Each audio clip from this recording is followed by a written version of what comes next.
So we are picking up on Chaf Beis Amud Aleph. We are we're 12 lines from where it starts to get wide on Chaf Beis Amud Aleph. We are the last words Amar Rav Tanchum. So remember, what the Gemara is trying to do right now. We had a rule that said that you can't have where you're going to either start laning and you're going to finish less than 3 psukim in, or you're going to finish and there's going to be less than three psukim left. And then we brought up the whole question about Rosh Chodesh. How do we handle Rosh Chodesh? Because the way that the number of psukim, it doesn't work out numbers-wise. The Gemara had brought a proof from Moadim that they would read the Moadim, which in the beginning of Bereshis, it was 5 psukim. That's what we're holding right now. Right now, we're just trying to figure out, what do we do on Rosh Chodesh? How are we going to figure out what to do? So, the Gemara says, Amar Rav Tanchum, Amar Rav Tanchum, Amar Rabbi Shua ben Levi, that the halacha is like the Yeshom. The Yeshom had said that if you find yourself where you're reading 5 psukim, so he said the first one should read 3 psukim, the next one should read 2, and go into, and the Tanakh Hamid said that you go in 1 pasuk. Then Rabbi Shua ben Levi said, Rabbi Shua ben Levi said you got to read 3 psukim into the next one. So that's what we paskin, that if you have to go further, you're supposed to read 3 psukim in. Don't just stop 1 pasuk into the new parak. Okay. Rav Tanchum ben Levi, I'm Rabbi Shua ben Levi. Just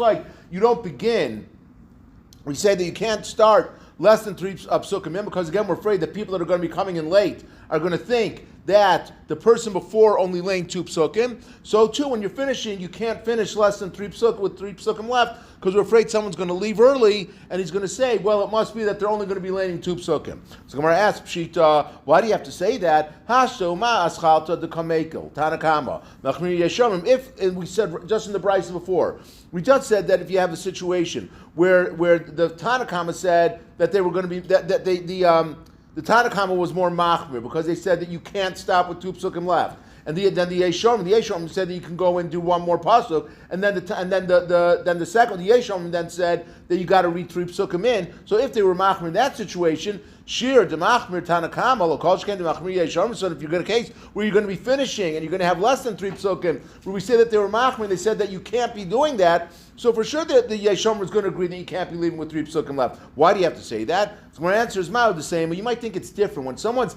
leaving, when there's something left at the end, it's going to be different than when someone's coming in late. Why? Because Mao is saying that it's very possible that you're going to have people that are coming in late. It happens all the time. Shabbos morning, people wake up late, they come into shul, it's going to be late. But once they get into the shul, yotzin lo shchichi. Why? The people, once they come in, they're not going to leave early. Why? Because the manchi sefer Torah v'nafki, because they're not going to, the Torah's laying there open. They're not going to walk out when the sefer Torah is open. People don't do that. Like, they're going to stay until the rest of the laning's done. So kamash malon. So therefore we tell us that just like we say that you can't stop with 3 psukim, so you can't finish with 3 psukim, because yes, we're afraid that people are going to end up leaving the shul early, and they're not going to realize that the person is going to be landing more than 3 psukim.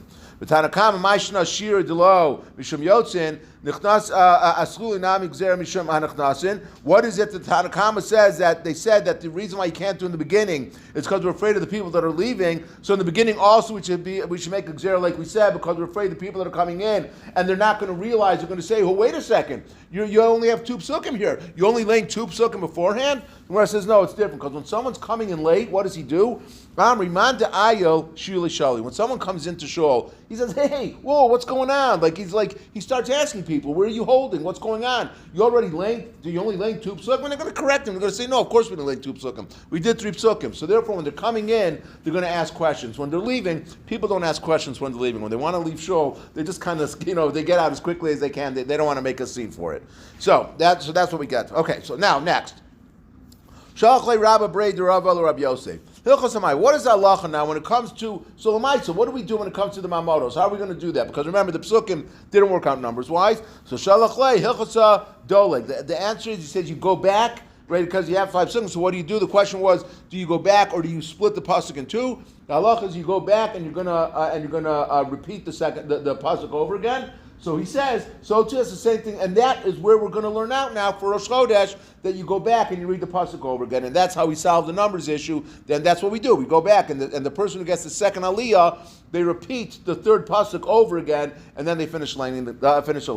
Okay, next part of the Mishnah said, Ze'aklal, kol sheyesh bo musaf, that anything which has musaf, so the Mishnah said that you have 4 aliyahs. When you have a day that has musaf, you would have 4 aliyahs will be taking place. Gemara says, Ibailahu, Tainus Tzibur Kamba. How many people do you call up when you have a fast day going on? How many people are you going to be doing? So do you say, Rosh Chodesh Moed, the Ika Karban Musaf, Arba? Do you say that Rosh Chodesh and Chol Moed, which have a Karban Musaf, you read 4, Aval Hacha Duleka Karban Musaf Lo, but maybe by a fast day where you don't have the Karban Musaf, you're not going to read, you're not going to do a 4th Aliyah. Oh, Dilma Hacha Nami Ika Musaf Tefillah. Over here also, by even a fast day, you have extra tefillos. What's the extra tefillah that you have by a fast day? You have Anenu. We say Anenu, which is an extra tefillah. So maybe you're going to say that the Anenu is considered to be like the Musaf, that you would call up 4 people when you lane.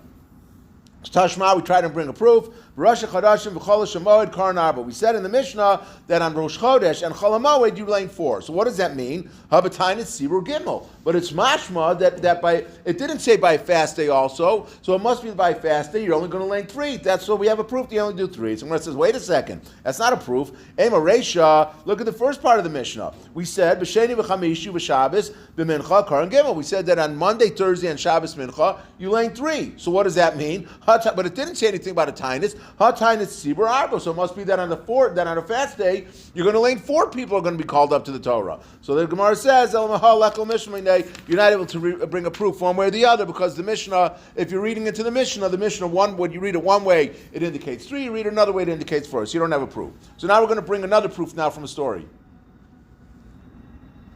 They got singing going on. Okay, we'll join them if they have snacks again. Okay, so Gemara says, Tashma, the Rav Ikla Bavel behind the Sibur. Rav was in Bavel on a fast day. So what did he do? Kam Krab Sifra. So he got up, he got an aliyah, he got up, and he was reading from the Torah. Pasach Baruch, Chasim V'lo Baruch. When he got up in the beginning, he made a bracha. He made the bracha for the aliyah. When he finished, he did not make a bracha. Okay, so what does that mean? And then further, Nafal Kuliyama on Paihu. Everyone else, when it came time for doing Tachanun, everyone fell down on their faces. But Ravlo Nafal Allah Pei, and Rav did not fall down on his face. So that's the story that happened. So now we're going to try to bring a proof about a fast day. How many people get called to the Torah? So Michti. Rav Yisrael Kara. Rav was Yisrael. He wasn't a Kohen or a Levi. So he was reading, he must have been getting the 3rd Aliyah. Okay, he was being called up for Yisrael. My time of Chasim Lo Baruch. So what's the reason that he started, but he didn't, my time of Chasim Lo Baruch. So what's the reason that he didn't make a bracha when he finished? So the Gemara says, La Mishun Deboy Lemikri Achrina V'Ashrei. Isn't because, remember, the original takana was that the first person made a bracha and the last person made a bracha. No one else made a bracha in between. So if Rav didn't make a bracha when he finished laning, it must be why? Because there was still someone else that was coming after him. What do you see from that? Since Rav was Yisrael, he got the 3rd aliyah. It must be that on a fast day you have 4 people that are getting an aliyah. The Gemara says, no. This goes a little bit to what we were talking about last night about who can get the aliyah when. Lo, Rav v'kahani kara. Rav got the first aliyah. He got the aliyah of Kohen. He was called up for Kohen. The Harav Huna kari b'kahani, because Rav Huna would read the Kohen also, because even though he wasn't a Kohen, but he was so chashuv that the Kohanim would defer not defer. That's the wrong word. They would not concede either. They would. They would give up the right that they had to be called up for kahuna because they wanted to honor Rav Huna. So same thing with Rav now, that Rav was so chashuv that they wanted to give him the honor, so they said, you know what, you get the first aliyah, you get the bracha of Kohen. And where do we see that? So Bishlam Rav. So Gemara says Bishlam Rav Huna Kari B'Kahani. Bishlam, we could say that Rav Huna got the bracha of a Kohen, even though he wasn't a Kohen. Why? The Hafilu Rav Ami Rav Asi the Kahani Chashivi the Arad Yisrael. Because even Rav Ami and Rav Asi, who were like the biggest Kohanim that there were in Eretz Yisrael, make of Kaifule Rav Huna. They deferred to Rav Huna because they held that Rav Huna was above them. So he was such an Adam Gadol. He was such a great person that they deferred. I can't think of the word. They took away. They gave up their rights to get the aliyah for kahuna. In order to what? Relinquish. Perfect. Okay. They relinquished their kahuna, their honor they were supposed to be getting. I'm going to say it again. They relinquished it so that they could give it to Rav Huna. Elo Rav, but Rav, how can you say that he got the bracha of Kohen? Ha'ika Shmuel the kahana hava udavar. Remember, Rav and Shmuel were contemporaries, okay? Because they always argued with each other. So Shmuel and Shmuel was a Kohen. So Shmuel would have gotten the aliyah. It wouldn't have been Rav. It would have been Shmuel that would have got the aliyah, because apparently it was known that Shmuel was Rav deferred to Shmuel when they would be going into the base medrash. He would let him go first because he was deferring to him. So Gemara says. So how could you say that he was able to get the Kohen Aliyah? The Gemara answers, Shmuel nami mekav havikayaf leila Rav. No, Shmuel was under Rav. Rav was more chashiv than Shmuel was, and it was us, Rav who da'avid leiba kavod, and Rav was just giving kavod to Shmuel. He was saying, go ahead, go into the base medrash first. But really, Rav was more chashiv, and that's why he was able to get the Aliyah of Kohen. And the only time that he honored him was when they were together. When they were together, he said, please, Shmuel, go into the base medrash before me. But if he wasn't with him, then he didn't give him that honor, and therefore he was able to get the bracha of Kohen. And the Gemara says, and it makes sense to say that in this story that we read, that Rav was that he was reading the Kohen. Why?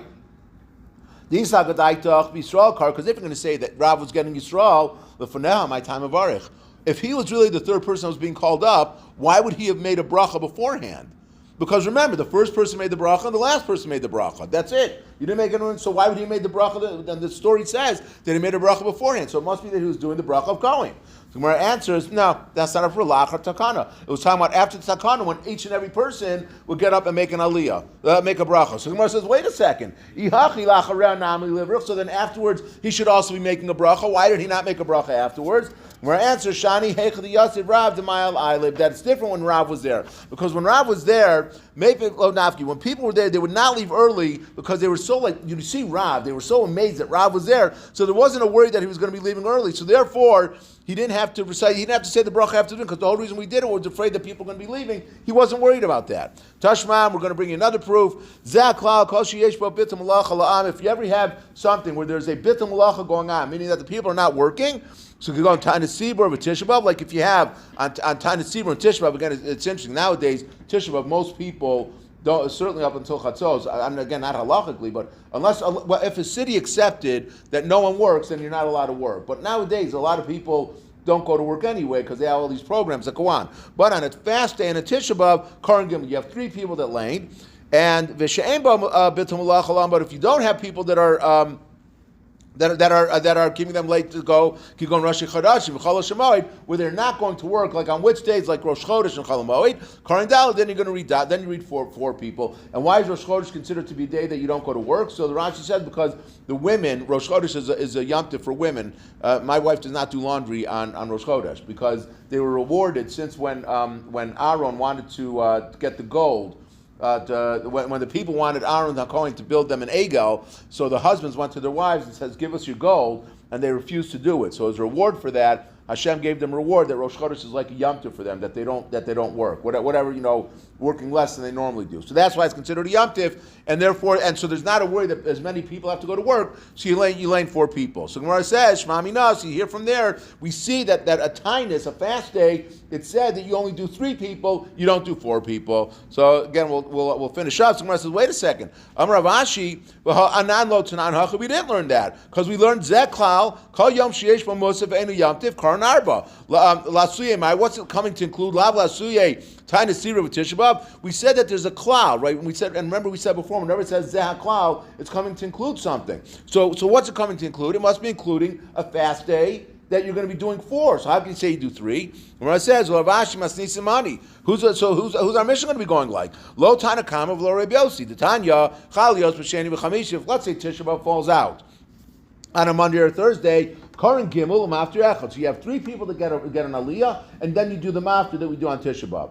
And B'Shlish Yiravi Kari Echad Maftir Echad. Let's say Tisha B'Av falls out on a Tuesday or a Wednesday, then you have one person laying, and one person gets a bracha, and one person does the maftir. So you see from there that on a fast day, it's only 3 people that are going to get an aliyah. So who's that mission going like? Because it's not 4, it's only 3. Velakash is a cloud. So if that's the case, then this whole thing we said, remember that Zah Klav is coming to include something. What's it coming to include? So Gemara answers, and then we'll finish with this. Lo, Lasir Rosh Chodesh Shemoed. It's coming to include Rosh Chodesh Shemoed. And then Gemara says, we said beferish in the mission it already said Rosh Chodesh Shemoed Karnar, but we already said that it's including that. It said beferish that you're going to do on Rosh Chodesh and on Chol Moed that you do 4. So what's Zah Klal? What's it coming to include then? My answer is Simana Ba'alma Yav. It was just giving a sign. That what does that mean? The low time of Yom Tiv Chalav Shal Moed Ki Adadin Inu. You shouldn't say that Chol HaMoed and Yom Tif are the same thing. Why? Because they're different, right? You're able to do work on Chol HaMoed, you're not able to do it on Yom Tif. And Elonakon High Klal of Yedecha, and this is when it says Zak Klal, it's coming to say this is what the rule is. What is the rule? That every single time you have an addition, some additional thing that is more chamor, that's stricter than the day before, then we say that you're not able to. Then we say that you add on an aliyah. And what does that mean? That any day that you have that is more strict than the day before it, you add on one person for the aliyah. And the Gemara says, how do you do it? Hilkach Rosh Chodesh Moed Deika Karban Musaf Karnarba. So Rosh Chodesh and Moed, which have a Karban Musaf, which is more than a regular day, you do 4 aliyahs. But Yom Tif to Asr Basiyas Malacha Chamisha. When you have Yom Tif, which you're not allowed to do any work at all, so again, that's one step more than Rosh Chodesh, right? Because you could work on Rosh Chodesh, you can't work on Yom Tif, so then we do 5 people get called up. Yom Kippur, the Anish Kares, Shisha. On Yom Kippur, where if you do Malacha, it's not just you're doing an Aveira, but you get an Anish Kares, which is very Chamor, you add on one more Ali, which is 6. And finally, Shabbos, the Ika Isra Skila Shiva. Shabbos, which you have the Isra Skila, if you do a Malacha, that's even stricter than Yom Kippur, then we call up 7 people. Okay, we will stop here.